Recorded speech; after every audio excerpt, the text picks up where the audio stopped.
to my channel. My name is Aireonna. Today I'm not here with a guest, but I put the call-in thing in the description in the comments. Let me make sure it's in there. Yeah, I'll write it down one more time. But today I'm here to talk about the latest injuries from Friday's practice, which just ended, and hopefully take some calls.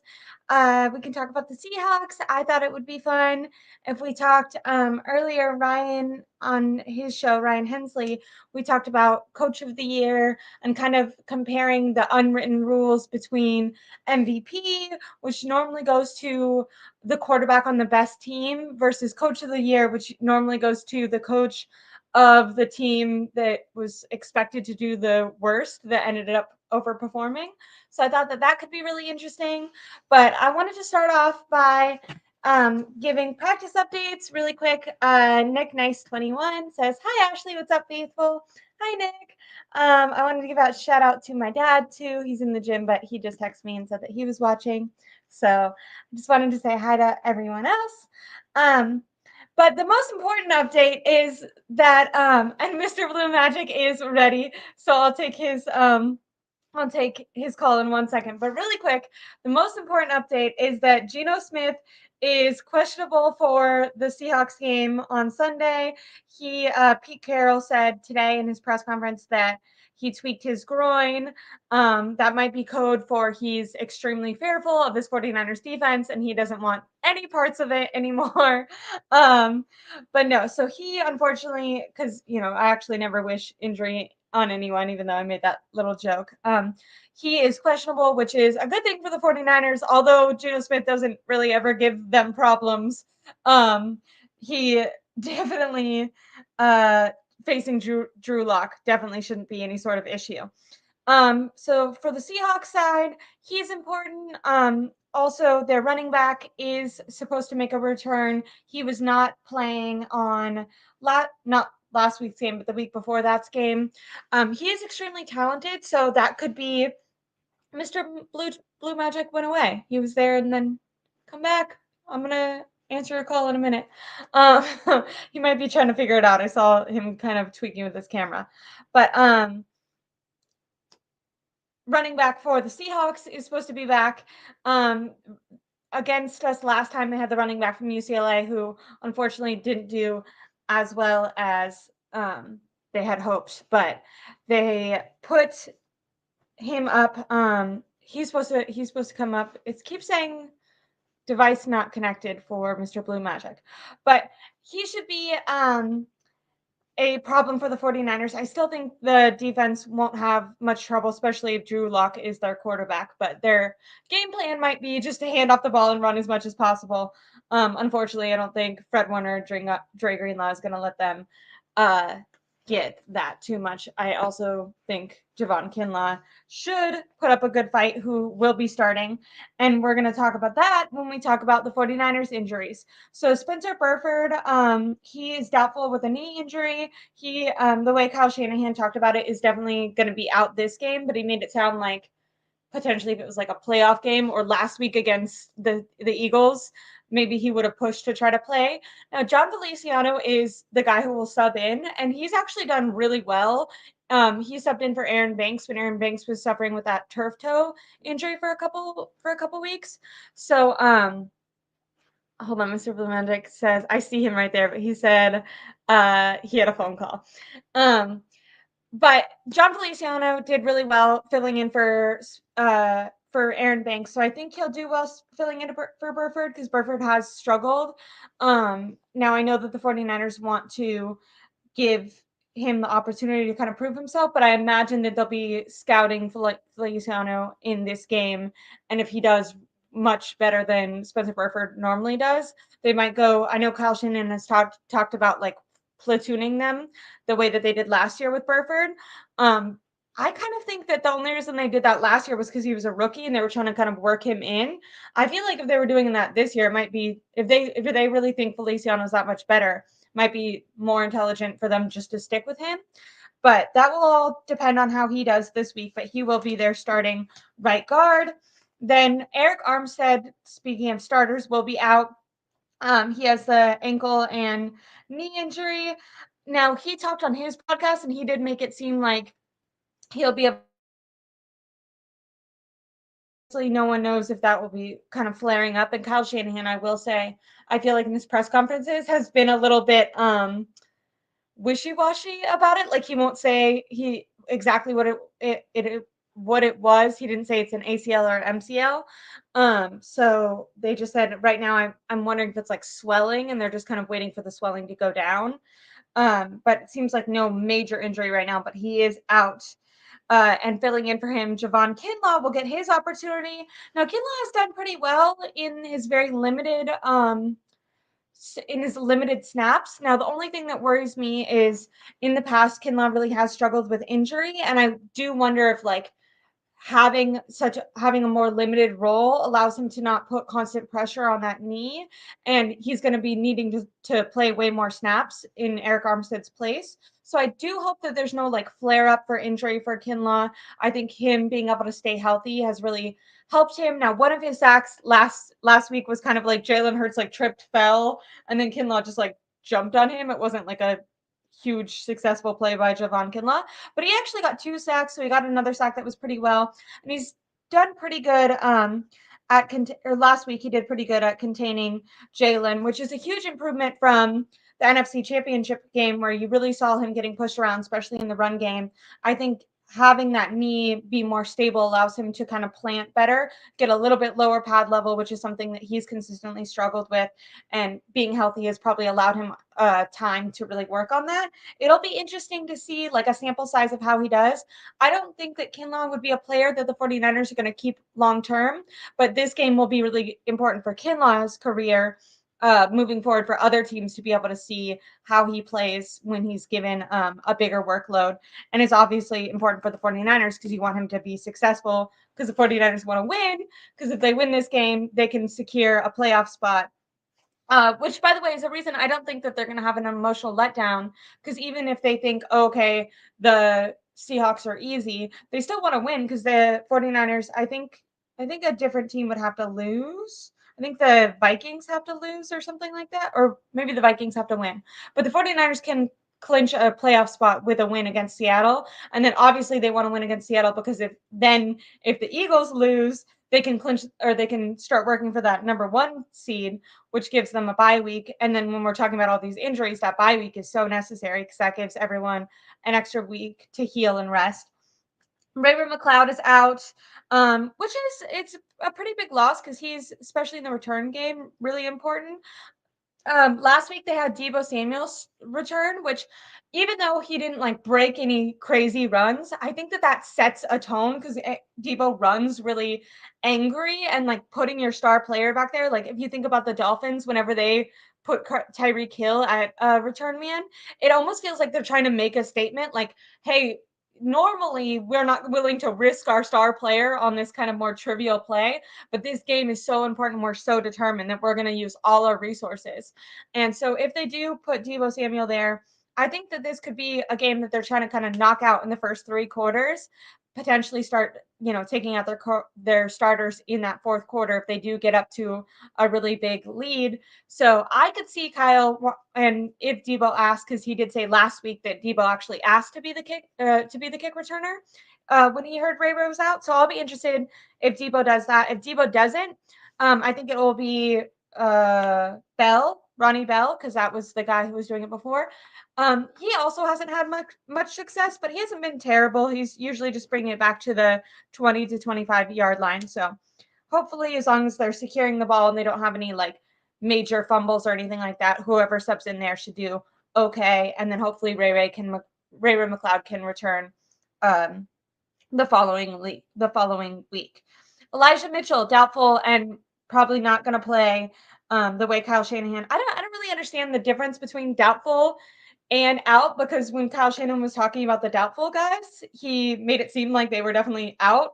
The way he talked about Mitchell was that he might be out for a week or more with his knee with his knee problems. So the one good thing about that for all the Jordan Mason fans is it does sound like Jordan Mason is finally going to be able to get some touches and get the ball. Obviously, the majority of the workload will probably go to Christian McCaffrey, but whenever they're trying to get him some rest or a break, or if like I'm predicting they get up high in the first 3 quarters and they want to start resting some of their starters, maybe then Kyle Shanahan can have Jordan Mason get some more. They also released Ty Davis Price, which guys, the 49ers need to stop. They need to get rid of they need to get rid of all their third round picks. No offense to them, but they never have success. But they did cut Ty Davis Price, which made sense. I mean, he was not even getting activated for the majority of the things. And I bet when they cut him, they told him that they would re-sign him to the practice squad. I've talked with Eric Crocker about this, and also I've watched a lot of I don't know if you guys know who he is, but Isaac Rochelle. He's an NFL player, but more of a backup, and he does TikToks. And he's talked about this before a lot, where if you're kind of at the bottom of the roster, the coaches will be pretty upfront with you, and they'll say, "Hey, we're going to release you because we don't have a spot. We need to bring someone else up. There's injuries or whatever. We don't have a spot for you on their active roster, but we want you to stick around." So the next day, I think they have 24 hours. The next day, if no one claims you, please resign. And that's what they had with Ty Davis Price, and Kyle made it sound like they would be activating him. So it seems like it'll be a workload of majority Christian McCaffrey, working in Jordan Mason, who averages 6 yards per carry. I don't understand why they weren't utilizing him more in the first place. I think Kyle just got mad at Grant's question. I mean, but they weren't utilizing him beforehand, which is why the question was asked. It was a totally fair question, but just hilarious. Hopefully now Jordan Mason gets his run and can continue with that success. This seems like a good opportunity for him to kind of, not that you're trying to stick it to the coaches, but to kind of prove his point, solidify that he needs to be on this team, that he deserves it. I know a lot of people were saying the reason that he wasn't getting a lot of run earlier wasn't because of his yards per carry, because he is a really hard runner downhill, always getting, they would put him in at the end of the games when the other team knew all they needed to do was run out the clock. So the other team wasn't getting fooled. They didn't think it was a pass. They thought it was going to be a run. And Jordan Mason was still averaging 6 yards, getting 7 yards per carry running through guys. But I think what happens, or what I've heard, the rumor is that he struggles in pass protection. So more in the middle of the game when they're trying to trick the defense into, okay, is this going to be a run? Is this going to be a pass? Jordan Mason has made a lot of mistakes. I specifically remember a preseason play where Brock Purdy goes to like hand the ball off and Jordan Mason runs like the complete opposite way. So it's a terrible fake. And earlier this week, Kyle Shanahan actually said that Christian McCaffrey is one of the best guys on those situations without the ball in his hands of really carrying out those fakes. You saw on, was it, I think it was the last Deebo Samuel touchdown. The only reason he gets that is because Christian McCaffrey like sells that he's going to run. Like Christian McCaffrey runs out to the side and completely takes a linebacker with him, and he's going 100%. So it is really important for those guys, even if you're not getting the ball.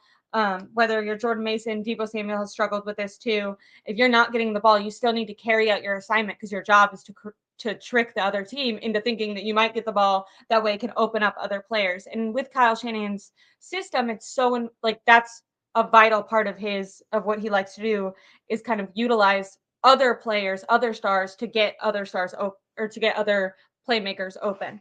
But yeah, so we should see Jordan Mason much more. Not even we will see Jordan Mason, but hopefully we'll see him much more. Ty Davis Price. The other guy, kind of interesting, Darnell Luter. He was the 5th round rookie. He was activated right before the last Seahawks game, and he actually made an excellent play on special teams right when it looked like the Seahawks might break one. He made a really, really good tackle, but unfortunately he had a hamstring injury, so he's going to be out.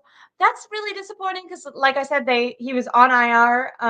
Then they finally activated him, and he was only really made an impact in one game, and now he's out again. So that just sucks for him. Now, I don't think that means anything for him long term. I'm sure he'll get his opportunity this offseason to work really hard and come back and maybe solidify a space for him. Logan Ryan is a new guy that they signed. Steve Wilkes was asked about him. He's a defensive back, and Steve Wilkes was asked about him this week. I don't think will be starting or anything like that. He's more of a backup if Jair Brown gets hurt. He was the one that was he was on a cruise ship for Thanksgiving, which is such a random thing to do for Thanksgiving. But he said that he watched all the 49ers tape and stopped drinking. The way that Steve Wilkes talked about him is more like it was just important for them to have some sort of veteran presence in that backfield. I don't know if you guys remember, but a couple weeks ago they were looking to sign Jason Verrett, and they talked about him. Like I came on here and said I don't think Jason Verrett would be signed to play. I think he'd more be like a morale guy, a guy that can help with the rookies and can be in the team meetings, pointing out things to look at and things to see. So I think that will still be something that they're looking for, that veteran presence, and that's why Logan Ryan is there.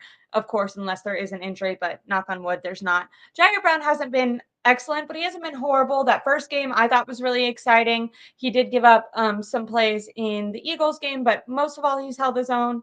I don't think right now he's, on a comparable level to Hufanga, but it's only been 3 games.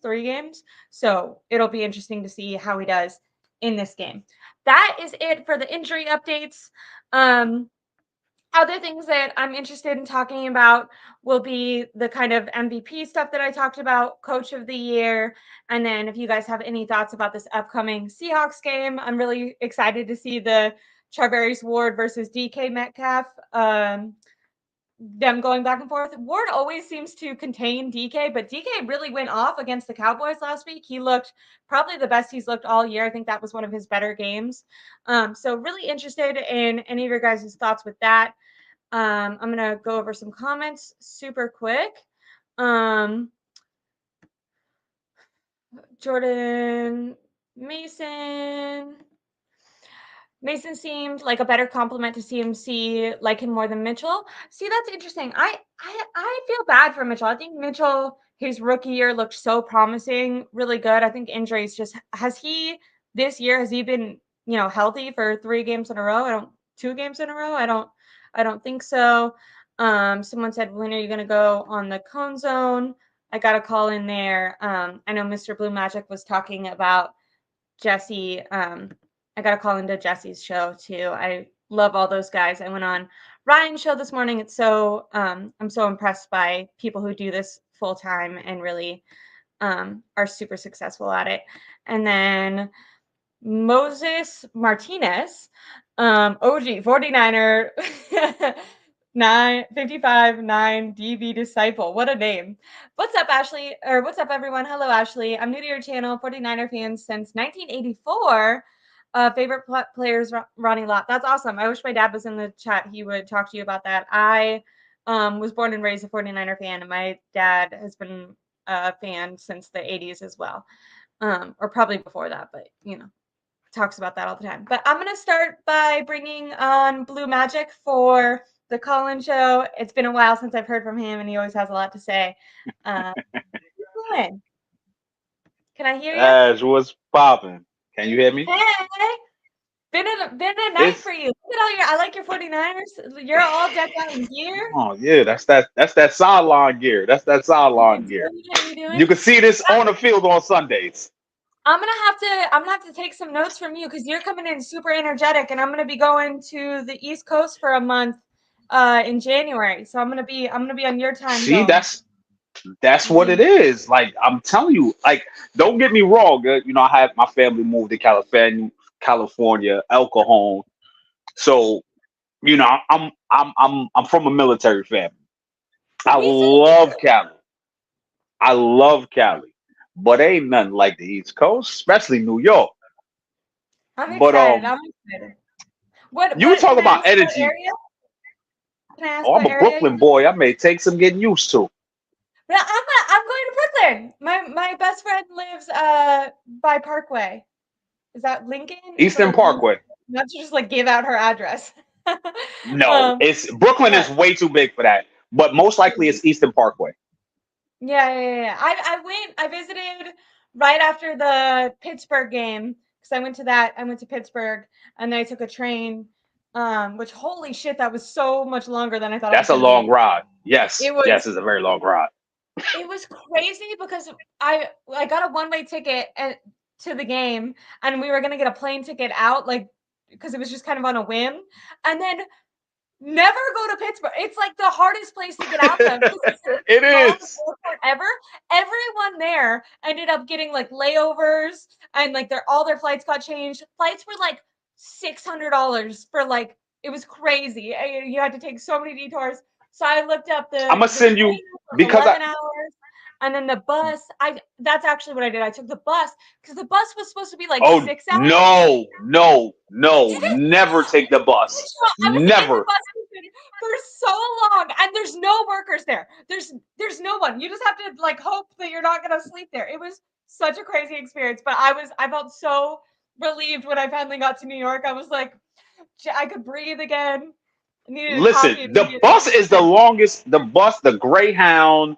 We have the Peter I Pans. We got the know. Chinese buses. They are all the longest ride ever, and that is why they are so cheap. It was so bad. I know. See, you knew what I was doing. I was like, oh, it's cheaper, it's faster. No, it Yes. was crazy. It was like a 30-hour trip. It was so stupid. I was like, I could have No, walked. literally, It was so literally. To go from one state, I'm telling you, to take a bus, to take one of our buses from New York just to Connecticut,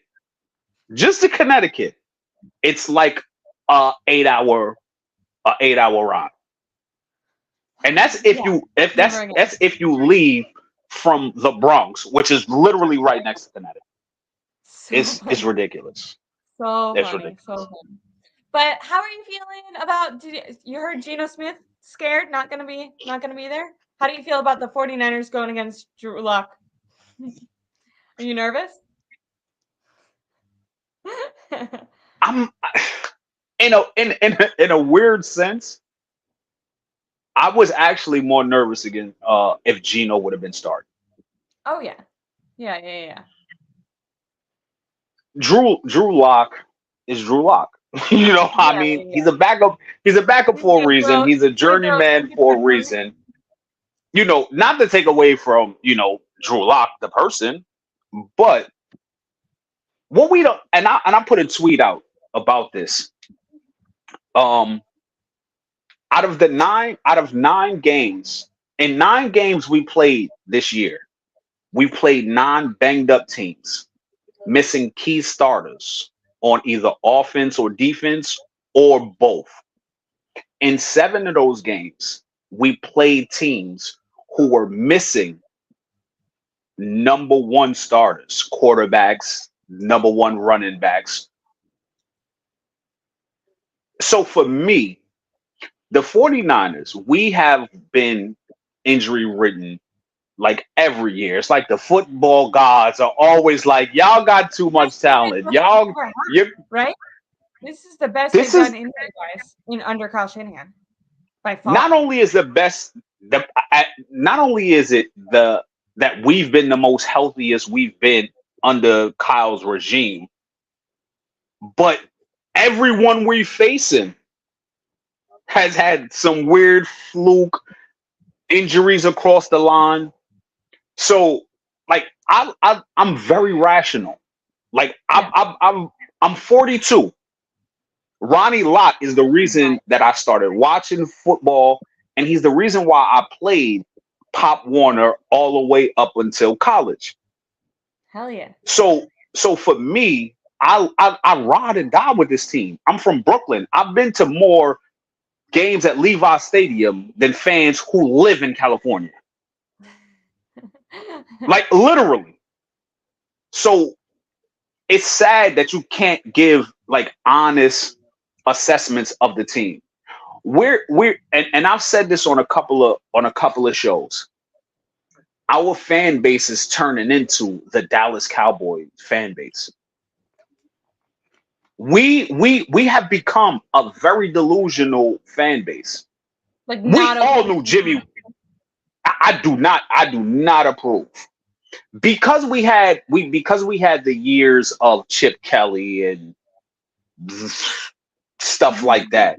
We've become It's weird. People use that as So an excuse, right? Because it was bad, they're like, you can't complain now. And it's like, okay, well, I'm a psych major, right? So like the way psych works is like there's your like doing bad, and then there's your baseline, and then there's thriving. And like I feel like right now, like people are like, oh, see, like it could be down here, and you're like, okay, well, it could also be yes, here. So like the point is that we're trying to make yes, things better.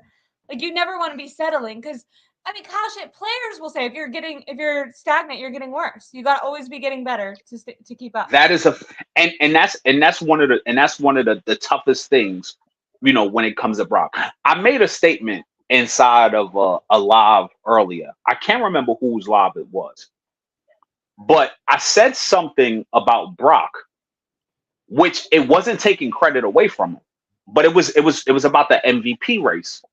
Yeah, yeah, yeah. And another fan had the nerve to bring up Trey Lance, a player who's not number one, not on the team.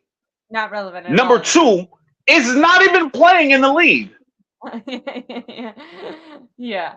He's Yeah, not yeah. even playing. He hasn't played a game, a in season game all year. Yeah, what So would be wh- because just like you said, the bar was so low for so long that, oh well, he's not this. We already know Jimmy was trash. yeah. We know That's it. people comparing Brock to Jimmy, right? It's like Jimmy's currently a backup. So that's not like the standard. You want to compare Not even Brock to like his peers. You want to his compare him peer. to Trevor Lawrence, to Jalen, to Dak. You want to And compare him that's to other where starting quarterbacks. and that's where people like Grant get criticism, because that's what I've seen Grant do this a lot of times. We have people let's throwing around Purdy being elite and so forth and so on. But then when you compare him to what the elite players have done, they resort back to, oh well, it's just his second year, and come on, that's Patrick Mahomes, and that's Josh. So then leave Purdy right where he's at. Yeah. Purdy is fortunate the same way the team and the coaches are to come into a system and a team and a roster and a culture that fit everything that he excels at. Like this whole Exactly. NP, the His MVP scouting race. report, his scouting report coming into the league, even people who thought he would be a backup, they said that the way he would thrive would be if he went into like a Shanahan type, like a quarterback friendly Literally. that had a lot of playmakers. And obviously that's going to help any quarterback, but with someone with maybe not as strong as of an arm. And I don't think he has like a terrible arm, but because he has a little weaker arm, being able to have those guys that he can rely on totally helps him for And sure. see, even when it comes to the arm strength, because a lot of people didn't play and definitely didn't play quarterback.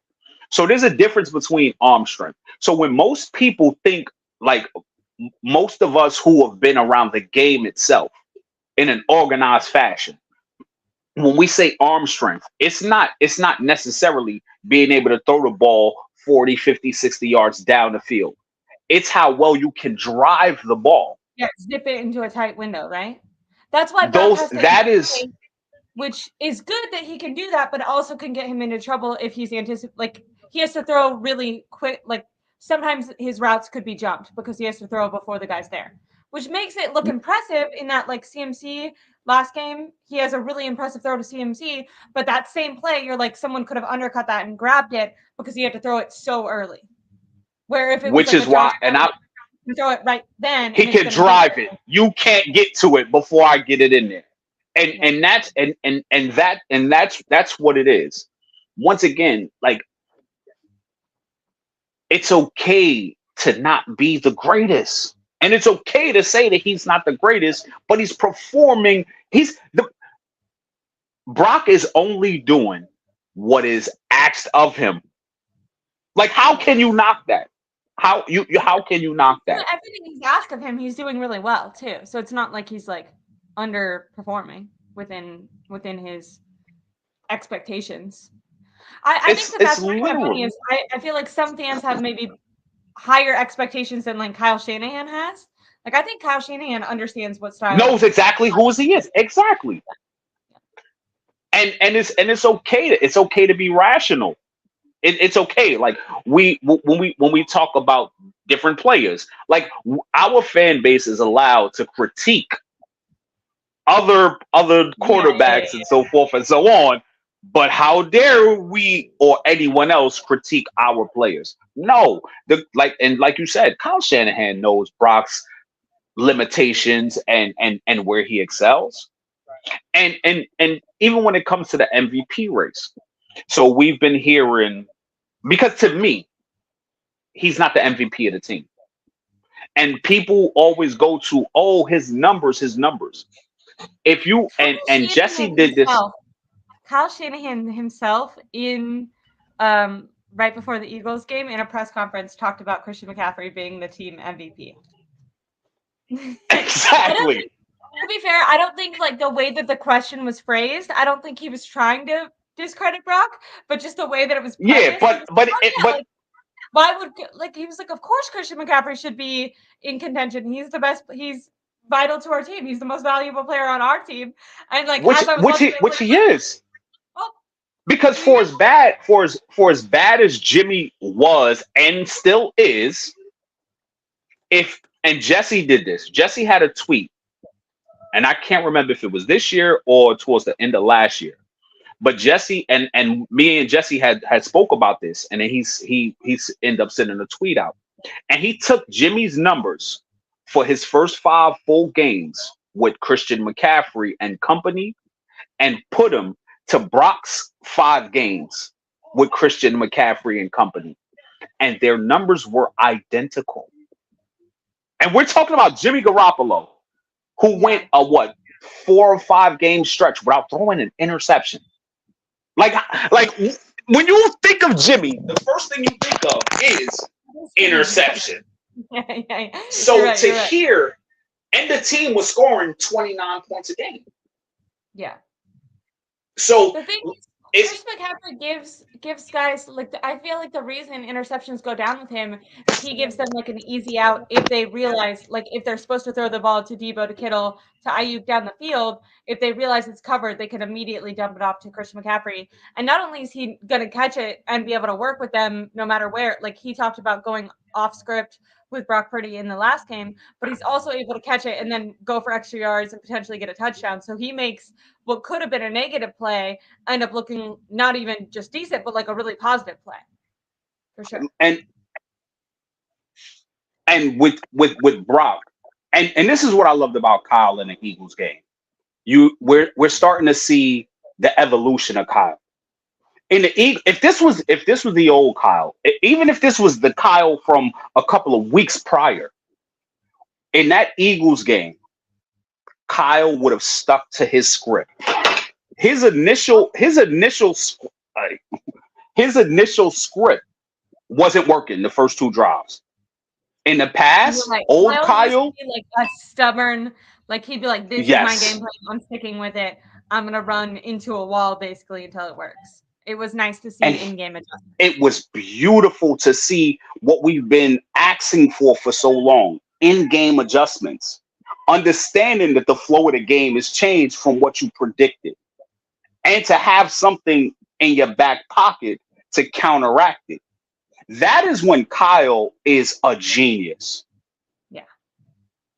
and Do Brock you think that Purdy Kyle? allows him. Do you think that Kyle should be in the Coach of the Year conversation? Have you pondered that? In the conversation, absolutely. Do I Okay, in the conversation, believe? yes, but running it, no, or winning it, No, no. Is that where you're at so no. far? That I am D'Amico and CJ Stroud. I love the D'Amico. I love the D'Amico pick I for that. when you look at and we pray and this and what CJ Stroud is doing is exactly what we praise Brock for doing. Yeah, running the system well. Not even just running the system well, He's but he's running it well, optimizing their. He's like making players that didn't have names now. Like which Tank is Dell. going beyond, which is going what I had never well, heard Tank Dell's to name be before. fair, Trent Dell is a rookie as well. Okay, all So right. you Well, know what I there mean? you But go. There you but he Yeah, is elevating and making them Nico a potential Collins. playoff team. Nico They need Collins. Nobody they knew who win. Nico Collins was. Yeah, He's yeah, yeah. turning these players. When Tank Dell went down last game, Nico Collins continued to go off. CJ got him the ball, continued to go off. They don't have a running game. We praise Brock because we lost Trey, then we lost Jimmy. So now you got this. Now you got this unknown. I've just been on a practice squad.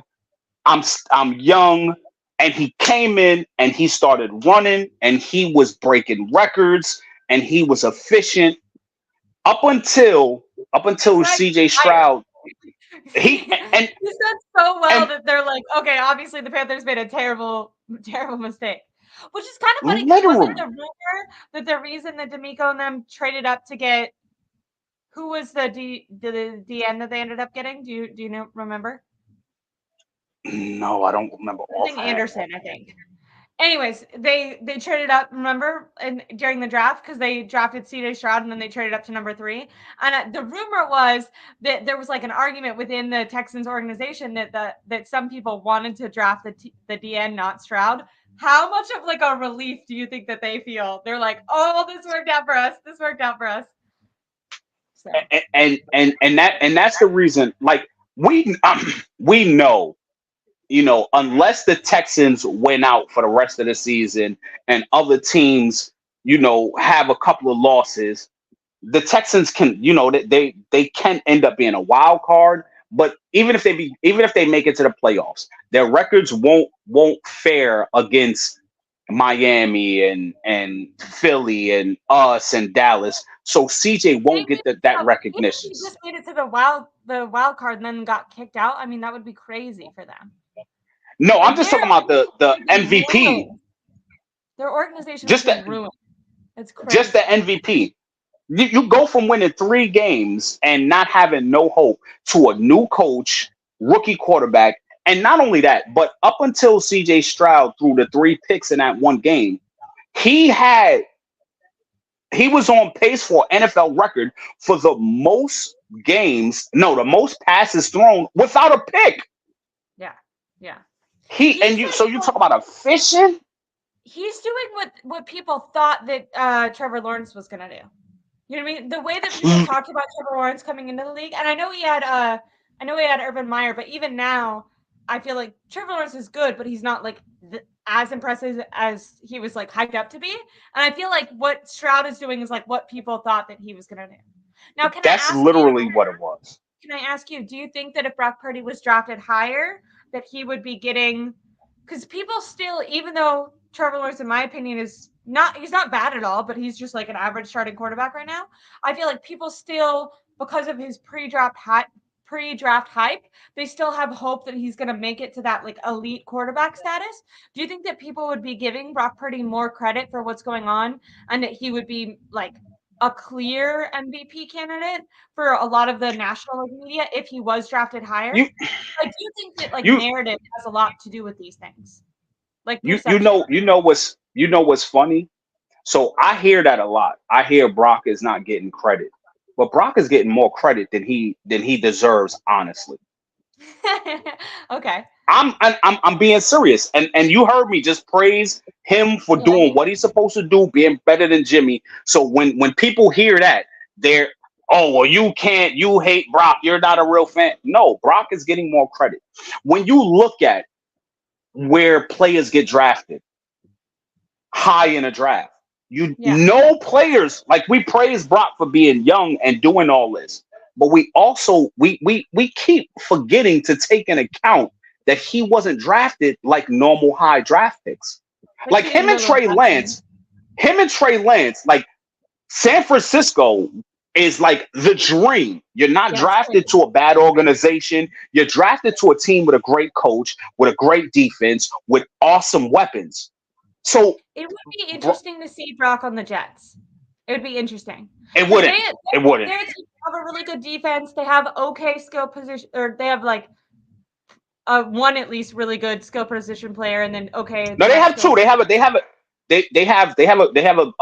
a very very good running back.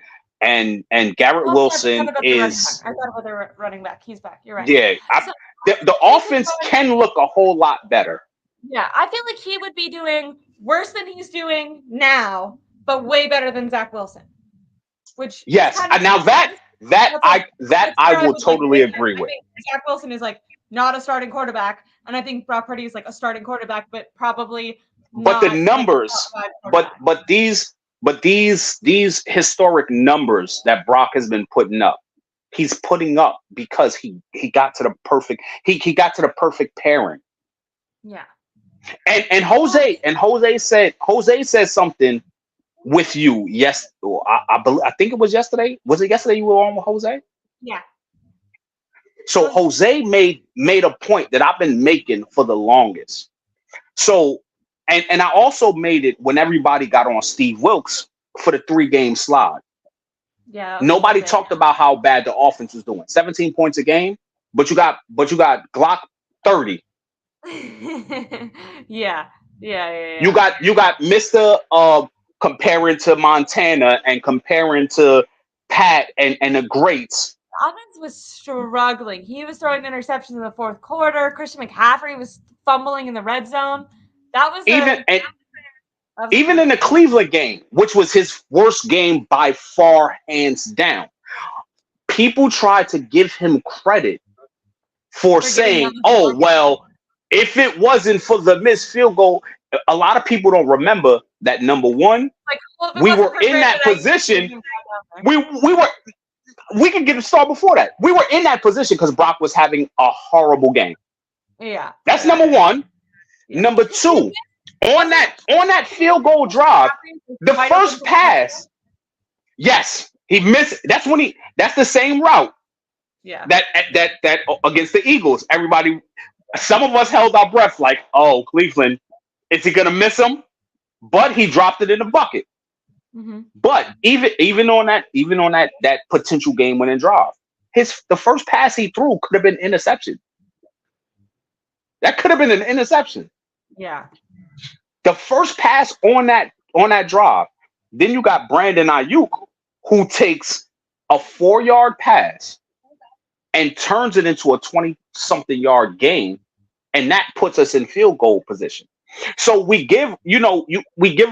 a lot of people gave him leeway there and said, "Oh well, that should have been his leading game winning drive." Now, me, I'm not a big game winning drive stats guy because if you have to or comeback guy because if you're coming back, that means It's you were kind of like losing. try to be down in order to get there.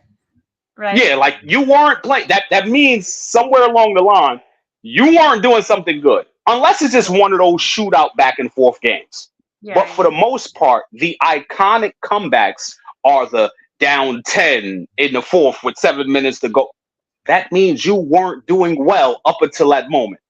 Yeah. Now, I give you credit for putting the team on your back and getting them over that, but that's not like it's not really a stat to be too, great One of those about. things is like I feel like it's important to know that you can do it. Like you would hope in the few opportunities that Brock Purdy had to prove that he could do it, you would hope that he could show up in those moments. But it's not something that you like want to rely on because I think that's where Exactly. they're getting some flack right now. Is it's like, okay, you're always in these games where you're in this shootout. Why can you never pull away? You know what I mean? Why is Jalen Hurts acting like a backup quarterback in the first 2 quarters and then all of a sudden turning it on? Being a god in the final minutes. And that's where we have to give the team credit. So like, but I'm also one of those. I know the playoffs and the Super Bowl Are are going a to be different more animal. contentious. So Yeah. I don't need to see. I don't, and I've always stood by this. Is there a possibility to you? Because I agree with you. I think that it's important to know that your team can have that back and forth and then win in that. Because in my mind, I'm like, okay, when you're in the playoffs, the defenses are going to be harder. The offenses are going to be better. There's no way that the 49ers can be so dominant. But then when you look to the only games where I felt like people going into the game were like, this is going to be the first like real test. Like we heard a lot of that going into the Cowboys game. We heard some of that going into that Browns game against their defense, and the 49ers did struggle against them. And then we heard that again. We heard that again with the Eagles. And those games were like blowouts. Do you think it's a possibility that the Niners like continue to be this dominant even in the playoffs, or are you expecting that there's going to be some dogfight games? Maybe the Ravens, maybe not this upcoming Seahawks game, but are you expecting? To me, it's inevitable that there has to be some games that you're struggling. We're looking around the league, and this has been a crazy year. Everything is upside down. Everything, like, I mean, outside of like, it's so confusing, right? Because there's no person or team that's like far clear cut. Exactly. For as dominant as we look now, like, we know we had a 3-game slide where it looked like we didn't know what we were doing. So for me, I also didn't look at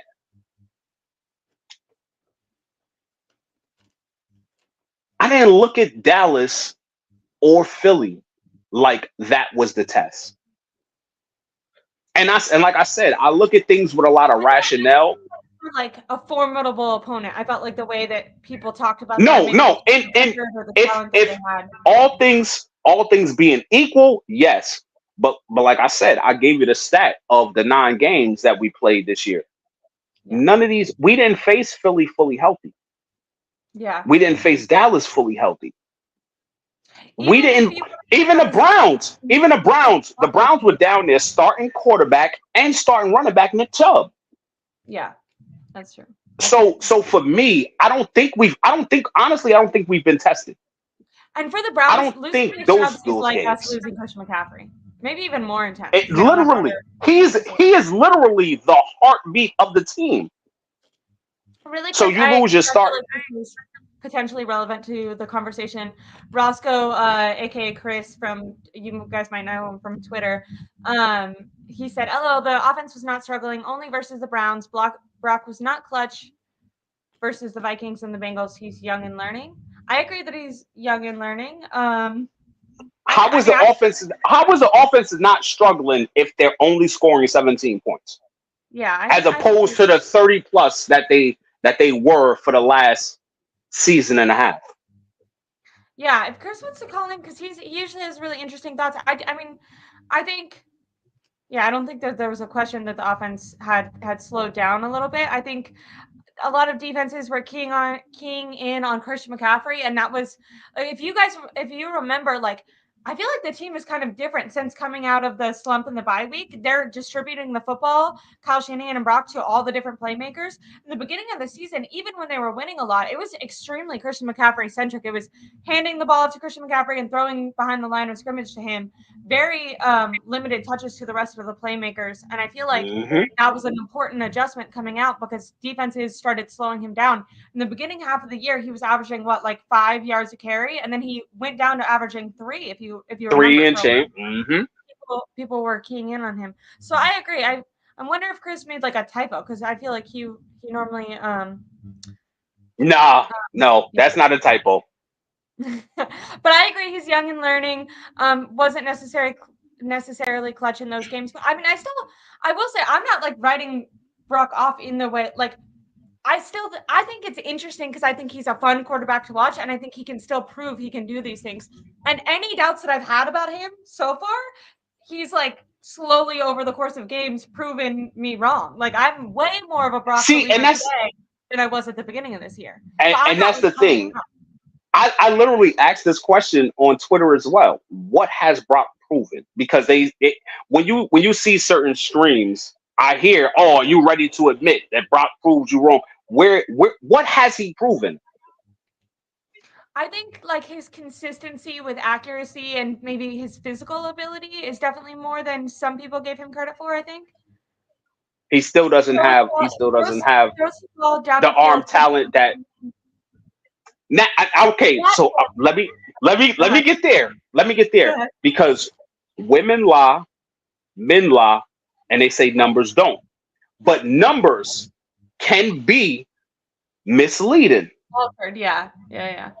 As So a psych major, we we learned just that stats can be. You can make stats say whatever you want. exactly.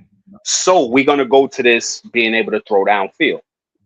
I don't know any NFL quarterback who can't throw downfield, Okay. regardless of what. So when it comes to Brock and throwing downfield, if you have, and we already said it, Christian McCaffrey was commanding so much attention that he saw 8 in the box more than any running back in the league. Now, mind you, we have a league with Derrick Henry, Saquon Barkley, Jonathan Taylor, Austin Eckler. So when you command that much, and the flow of the game is so predicated on play action, Brock doesn't take a lot of shots downfield. Kyle picks and chooses when he gets layered and using the field. So if teams aren't used to you throwing downfield, you have a higher probability of completing those passes because they're playing a run, they're playing the dumps, they're playing the screens, they're playing the end arounds, they're playing the Debo slants. Yeah. Brock also throws downfield, I think somewhere between 12 and like 20 something in a league. Middle of the pack. Is that true? But if you're shooting, it's like taking a bunch of layups for the offense because you're so worried about playing up, you're so worried about stopping close to the line of scrimmage that you forget that we have Brandon Ayuk. And Brandon Ayuk, he averages the most separation of any wide receiver in the league. So right, it says tied for 6th. Oh no, that's in touchdowns. 8th in QBR, which is a 93.2 on throws traveling 20 plus air yards down the field. But he is 23rd in attempts. So he attempts to throw it down the field less, but he's more successful when he does do it, which I think is kind of what you're saying. And he's more successful because your hypothesis is that more people are in the closer to the line of scrimmage. So he has, even if it's not as accurate, his guys can adjust better because there's not as much. Which is and that's not and once again, when people like me point this out, it's not a knock on Brock. Who doesn't want the offense to run efficiently? Like I'd rather him take one it up to work like that for sure. I'd rather him be 1 for 1 on a 20 to 30 yard pass once a game than him be 1 for 3 every game. No.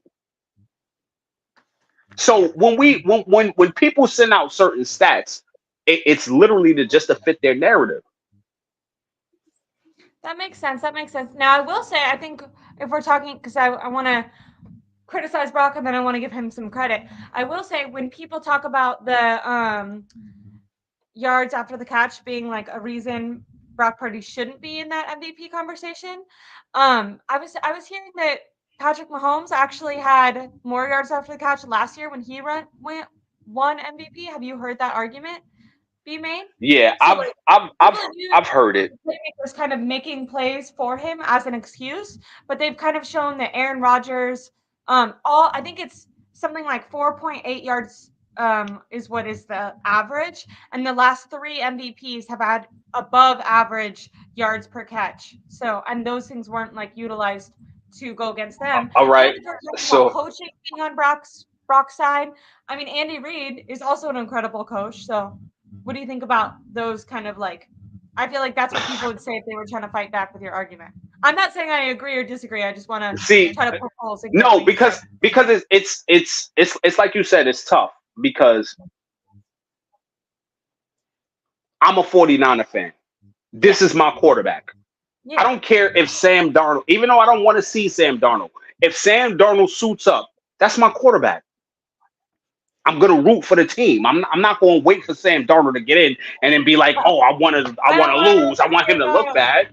Yeah, but once again, we can That's where shift I'm gonna check out. narratives. If Sam Darnold comes in and starts doing good, and people start doing MVP chants for Sam Darnold, that's where But the I'm crazy, gonna be like you. I'm calling into every show. I'm thinking, I'm but like, this now, is not it. and here's the thing though, Ash. Sam Darnold can look good in this offense. I know. That's the That's the sad part. So, and my thing is, it's a testament to Kyle. It is a testament to Kyle and the weapons. So when people try to use it, it's not to dis. I don't want to discredit Brock. So I won't. Yak is a big staple in the system itself. Period. yeah. Debo is not a downfield threat. Debo is built for Yak. Ball. Whether it's a and the crazy part is the Yak plays. So even when people try to use that argument, the Yak plays come on downfield passes as well. Yeah. Brandon Ayuk is one of the Yak brothers. Yeah. And Brandon Ayuk don't catch slants and You have to think the he reason eats that, like, the downfield. difference between Brock and Jimmy in those ways is that, like, most of the time when he's performing well, Brock is throwing it ahead of them so they can continue to run. Where a lot of times Jimmy would He's throw it leading and them. hit. Hospital balls, right? That's what we used to call them. Yeah, exactly. Brock is not setting them up. He's leading them away from big hits, especially when he's on. But now, even going to Patrick Mahomes, the reason Patrick Mahomes, when he won MVP, he had so much yak yards is because teams were scared of his deep ball. Teams were scared of Aaron Rodgers' deep ball. So they had to play off. You can't play up on Tyreek Hill. Like, how are you playing up on Tyreek Hill? And a lot of their yak yards came from long passes. Just because it's yards after catch, it doesn't mean that it's close to the line of scrimmage. It doesn't mean that it's behind the line of scrimmage. It's just that the close to the line of scrimmage and the behind the line of scrimmage are the wild plays, are the Debo running through 17 different defenders and throwing grown men on a Pampers. Brock's deeper shots, his downfield shots that get the yak yardage to Kittle's and Ayuk's. Because we forget, Kittle is one of the original Yak brothers. Yeah. We forget, Kittle will carry three players on his back. Who started that? Was that 2019? The Saints. Yeah. The Saints. Yeah. You got three grown men hanging off his body, and he carried them about 7 yards. So even if somebody tries to use that against back, tell him. Ask him how many yak yards does Brandon Ayuk has, who doesn't catch short passes. He doesn't catch screens. How many yak yards? Would you trade? Just to bring it back to the Seahawks? Would you trade DK for Brandon Ayuk? No. Not in this offense.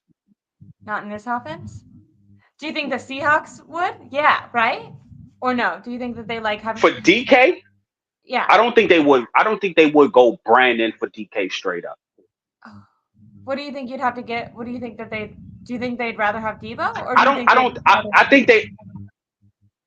think they'd rather have DK Metcalf. Interesting. I wonder if that's here's something, and that's a lot of what it is. It's the offensive philosophy. But also the problem with Seattle is the quarterback. Remember, if you look at last year when Geno was actually playing well, you would have been more scared if it was Russell Wilson in that last game, right? Oh, I would have. Listen, if it was Russ kills us every chance he gets. And I feel like that's when Russell Wilson kicked it up. Like in the fourth quarter, you're like, all right. Nothing. It's literally nothing you can do. He starts playing. Brock, hold on. Sorry to say it. Brock is a talented quarterback. Just because he has a shitloads of talent around him doesn't take that step. But see, that's the thing. We've only seen Brock with this talent. We don't know Yeah. what Brock would look like without this talent. And But I'm we've not seen him saying that without he would Debo and look Trent. bad. We've seen him And without Debo and and Trent. that's Is what I'm that's saying. that's what I was talking about earlier with what Jose said. And it's something I've been saying for the longest. So we praise Brock when everybody's healthy and we're winning, but we can't criticize him when we miss a Yeah. piece or That's two. interesting. So what is it? Is it Brock elevating the players around him, or is it the players around him elevating their teams? Because we've seen in years past Aaron Rodgers lose countless receivers. We've seen Patrick Mahomes lose a whole offensive line, a whole starting offensive line, and make it to the Super Bowl. We've seen him with just Travis Kelsey and Juju Smith-Schuster. So we can't keep moving the goalposts. Brock is great for the team the way it is constructed with the coaches. It's as simple as that. We Do don't you know think? what he would be. Are you open to? Because like if we talk about like paying him in a couple of years, are you open to this next? I think he has the rest of this year and the next year. Him proving that he is that franchise quarterback that could carry the team without like say next year knock on so much wood, like they have to trade out Ayuk, Debo gets hurt, and he ends up performing fairly well. Are you open to him like kind of changing your mind? Like that's how you feel about him right now, but you're not married to that idea, right? Like And that's what I said. And that's literally what I said. Our quarterback search isn't over. Because what happens when we start getting older? What happens when the Kittles, I don't care about who Brock played with in college because he's playing in the NFL. I saw you answering Because he's that. playing in the NFL. I know who he's playing with now. Did he win a national title? And how many national title winners have come into the NFL and did nothing? Okay, we're gonna Ryan transition. Leaf. Like, It's come on. it's been an hour, but I want you to, if you're open to it, because I normally do an over/under game with Rohan, but Rohan is traveling right now. Everyone, by the way, should still Yeah, go he like. he went to surprise his mother for her birthday. I love that. I love that. He's been all over the place. He was in India. India. He was in Indiana. Sorry, Vish is in India. I was supposed to do a show with him. Indiana. Everyone's freaking traveling everywhere. But let's do a quick over/under game. I feel like this could be because I don't think that this guy says I agree with Leroy Keating, and I just wanted to put it up because that's my dad. I don't know what he agrees with him on, but Oh, love you, Daddy. he said because your dad says sorry to say, but Purdy is a talented quarterback. Just because he has a shitload of talent around him doesn't take that. Once again, we don't know what Purdy would look like without the talent around him. I agree. I agree. I think So my dad also it's agrees. I just don't it's a know. perfect marriage. It's a perfect marriage. It's not and I never said No, that Brock wasn't interesting. talented. It's interesting. Like Brock Purdy lucked out into being drafted to this team, and then the Shanahan And the system, team all those coaches lucked out by like having him, having fall him. into their Yeah, lap. I tweeted that. Like it's a Yeah. it was it, it was it was Mistake, it was kind perfect of. on both sides. Yes. And Okay. also here's another thing. Here's Yeah. another thing. One last thing before we get to it. So people, we also have to remember, right? No one on the staff thought Brock Purdy was that great. Yeah, Yes, he we wasn't drafted starting. him, but we also not. I'm not even talking about his draft position, but he was third on the depth chart, and we don't see Brock if we don't have two quarterbacks ahead of him get hurt. Someone said that in here. I don't know if I can find it, but they said, I wonder when Shanahan realized that Brock was the better quarterback. And it's interesting because in an interview that Tim Kawakami did, he kind of made it seem like Kyle and John Lynch were like, oh yeah, like we knew this right away. And it's like, Which they were really? lying. Because he was the third string quarterback. He was. You know who gets the credit for Brock? Brian Greasy. Yeah. That was Brian Greasy's pick. He's surprisingly done fairly well. I mean, when we want to talk about Jimmy's improvement too, Brian Greasy was here when Jimmy made that improvement. But we're gonna do a quick over/under game. Starting with, I want to talk about Kenneth Walker because I think he could be a wild card. He wasn't playing the I have last him in time. a bunch of my fantasy lineups. So you're kind of like, you're interesting because you want the Seahawks to do bad, but then you also need him to do well. I like that. Yes, I don't know. I'm not I've starting always him this. better, but I always thought if I did bet that I would want to bet against the 49ers because to me, if I win, then as a fan, I'm happy. Or if the 49ers win as a fan, I'm happy. And if they lose, at least I get money. Yeah, I'm not. He's not in none of my starting lineups this week though. Number Fair one, enough. he's playing the Niners. Number two, they're going to be without Geno. Number three, he's coming off an injury. I couldn't start him this week. Okay. Over under. Do you think he's going to score a touchdown? 0.5 touchdowns for Kenneth Walker. Yes, I'm going. I'm going over because we always give up something sneaky. We always take our foot off the gas at some little point, and we just keep things in front of us. and everybody scores on us in some form of garbage time, whether it's garbage time in the middle where everybody's getting adjusted, or if it's garbage time at the end where we're like, okay, well, we're beating you 1,000-4. I don't care.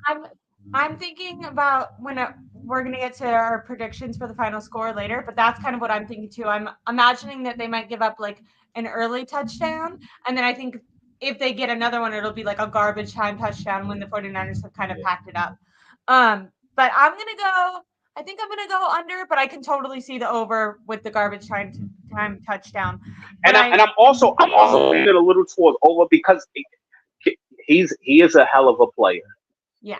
Yeah. So his talent and that. I'm interested to see how he'll challenge the defensive line, especially with Kinlaw starting. He's struggled against the run in the past. Now I know he's healthy now, so I don't want to like judge what he's going to be like, but it'll be interesting to see because they didn't face him last time. Going to a different player for the Seahawks, DK Metcalf, over under. I'm gonna do over on him. I think he'll get one touchdown.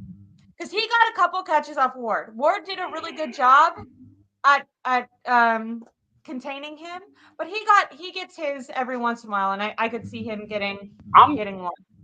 I'm going. I'm kind of going under the pretense that Geno is starting because I don't even know what to expect. Like if Drew Lock is starting, are they going to literally score like 3 points?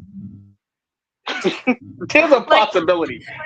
With Drew Lock, they could get like 13. They could get like 17. With Drew Lock, are they literally just gonna like not? They're gonna lean on a run.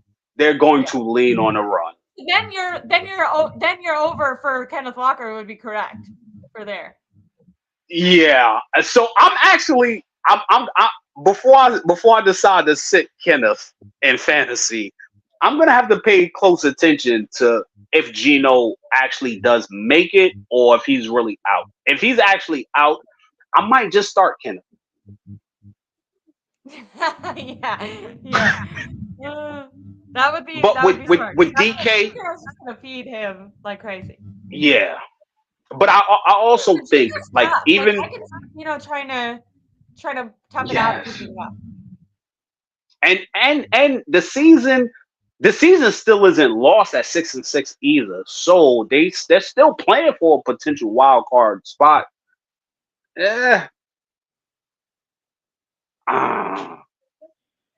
I'ma still go under just because even throughout the season, he hasn't really been scoring touchdowns.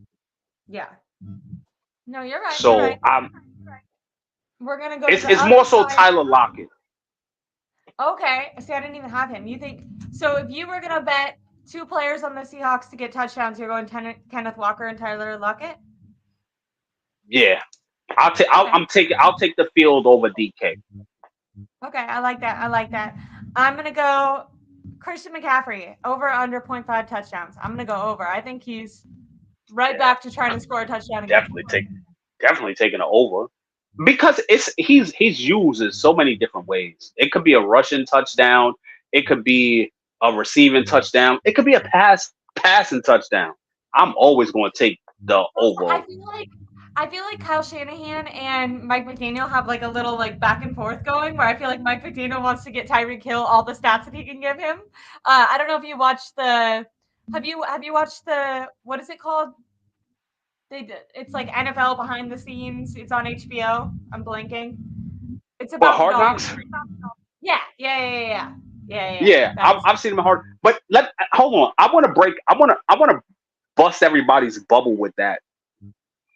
In all actuality, when their running back Achin went down, that's when they started leaning on Tyreek more. oh, that's interesting. Yeah, because Mike McDaniel usually is like he's a run game guru, so you think it would be more balanced.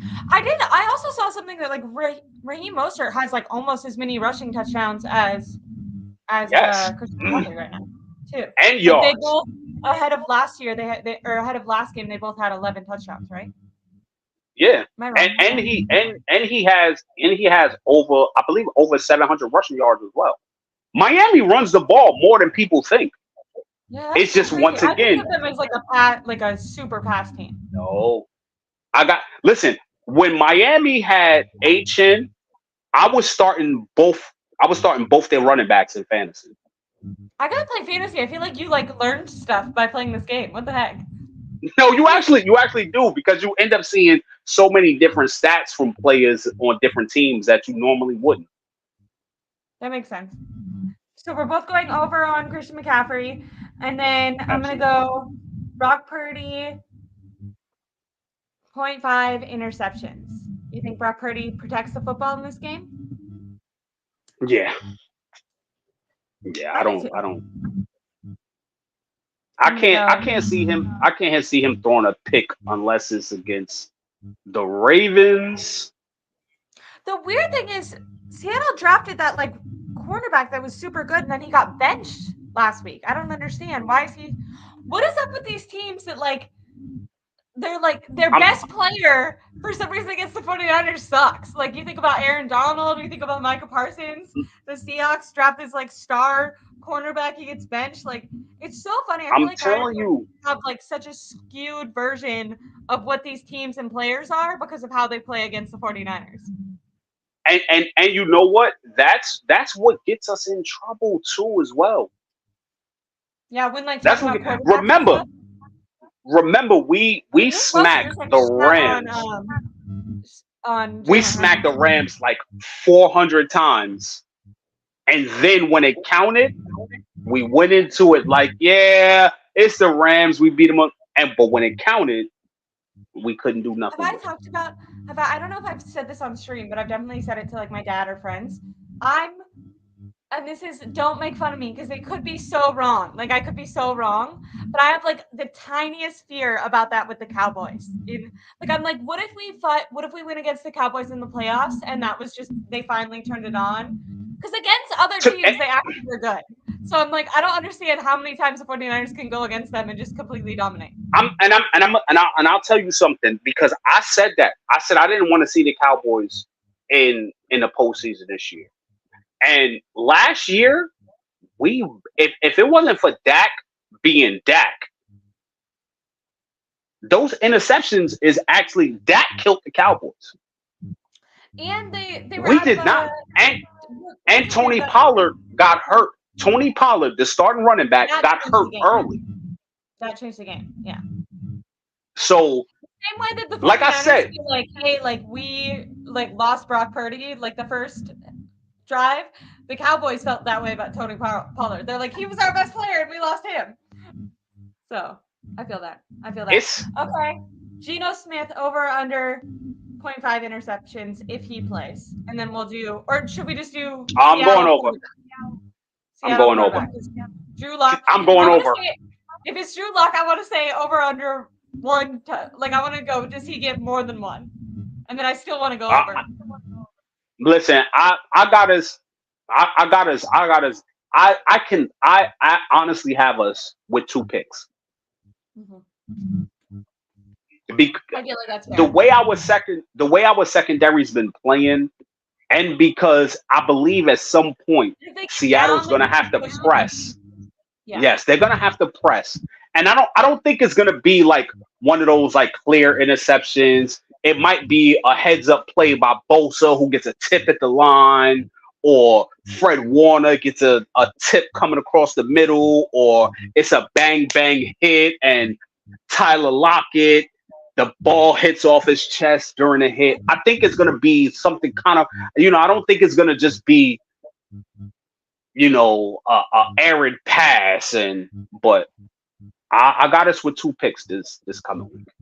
Okay, last one. I want to say for the entire D line, over under 2 sacks. So not just Nick Bosa, but like everyone. You think that the D line gets more than 2 sacks? I'm gonna go over. I'm gonna go under. I think we get a lot of pressure, but I don't think they're gonna lead to sacks. Okay, I could see that. Just like kind of startle Because them. I think Seattle's gonna run. They're gonna try to lean on a run as much as they can, because most teams abandon the run against us. But I think, especially with Geno being down, I don't believe that they'll be able to just abandon the run. That makes sense. So, and I think they're gonna try to get the ball out of Drew Lock's hands as fast as he can, knowing that he's going against, even without Armstead, just to hear the name Bosa and Young, like you don't want to hold on to the ball. No. Okay, to close it out, do you have a score prediction? Do you have a guess? So when I thought it was Geno, I know that's what I too. I had it. What did I have it? 30. Hold on. I had 34-17 because I was thinking 34. I had 31-17. And then I was thinking garbage time touchdown, Now I had it 31-17 when I thought it was Geno. Now that I'm seeing Drew Lock, I'm thinking 31-3. Like I don't know. I mean, we were just talking about because I'm giving him 2 touchdowns. Because I'm giving him 2 touchdowns. The backup quarterbacks are the worst for the 49ers. You know what I mean? You know what's crazy? There are a lot of backup quarterbacks that play us better than starting quarterbacks too. But I'm also giving Kenneth Walker a touchdown, and I'm giving either Tyler Lockett or one of the besides DKs. Miscellaneous. So I'm giving them 14 there. So I'll stick with the 17, but I'll give us 35. I'll give us 4 extra points. Okay, I want to go. Should I don't know if I want to stick with 34-17 or if I want to steal off you. The 34-17 is your prediction for Geno. So give us your Drew Lock prediction. 13-38. I like that. Is that fucked up? I like that. Yeah, that's nice. That's nice. We on the same page. We here. We've both been up and down a little bit. Okay. Thank you so much for doing the show with me. I said I was going to do a call-in and then I kept you pretty much the entire time. But I had so much fun talking with you. I hope everyone has a really great Friday. Thank you for everyone who participated in the comments. I wish Roscoe would have responded to that. He gave some insight and then I wanted to respond. So I'm going to have to and you know what? Twitter and be like, what are you saying? Roscoe is I love his football IQ. Yeah, I love his football IQ. So smart. So and I haven't been on this show with him. He was predicting the Eagles' defense sucking way more than I was. He was on the phone with Eric. It was a big thing. I was there for the whole thing. Him and Case 49 and Eric with a K. I was there for it all, and that's why I said I wish he would have stayed and came on, because I respect his football knowledge to the fullest, and I also want to give him the utmost respect, because even in the mix of all of that, him and Eric with a K, they end up on the call-in show. Matter of fact, that was Crocs. They both got on the show, and they spoke, and that's how. It's one thing to disagree. This is just a game that we all love. And not even just that, but we also root for the same team. Yeah. Like Yeah. we don't. You shouldn't have to disrespect somebody in order to make your point.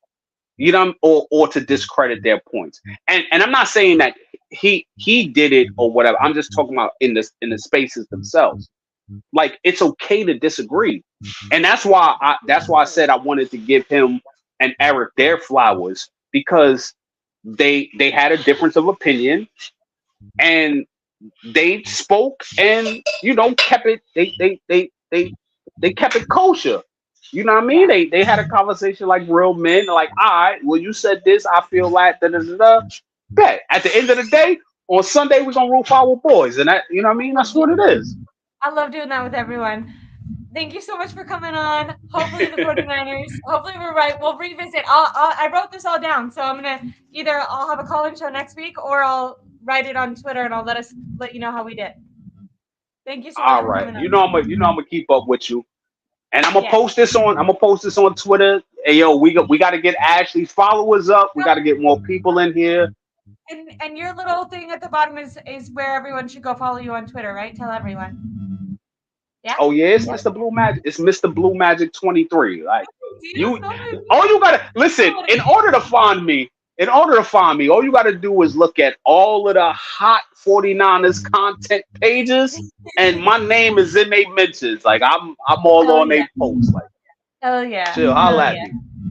I'll see you. Brooklyn Thank you Niners. so much. Everyone like and subscribe to my YouTube channel. I'll have something out tomorrow and then be reacting to the game on Sunday. Bye guys. Have a good one. Happy Friday.